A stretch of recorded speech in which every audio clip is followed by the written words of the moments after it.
Bu san'at darajasidagi shirinliklarni hamma bloger o'rtoqlarim уже yeb ko'rishuvdi. Men ham kecha bolalarimni olib Seoul ikkinchi etajda joylashgan Patricia kafesiga keldik. Atmosferasi shunaqangi uyutniy, chiroyli, ikki etajdan iborat ekan. Xohlasanglar pastda, xohlasanglar tepada o'tirsanglar bo'ladi. Shirinliklarni assortimentini gapirmasam ham bo'ladi. Qaysi birini olishni bilmay ikkilanib ham qolasiz.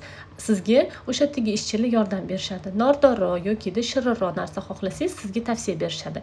Biz 5 xil shirinlik oldik, hammasini yomadik, uyga ham dostavka qilib olib ketdik. Men shu soatlikni tanladim, Sofia apelsinlikni. Agarda siz mango yaxshi ko'rsangiz, shu mangoligini yeb ko'rishingizni tavsiya qilgan bo'lardim. San Sebastian ham oldik. Juda ham assortimenti ko'pligidan tanlashga ozgina qiynaldik, lekin mazasi juda ham zo'r ekan. Siz ham kelib yeb ko'rishingizni tavsiya qilgan bo'lardim. Bularni yeyishdan oldin tomosha qilib o'tirasiz. Bolalarimni qaranglar, qanaqa tomosha qilishyapti. Xuddi rosta kasbga o'xshaydi. Juda ham chiroyli va juda ham mehr bilan tayyorlangan.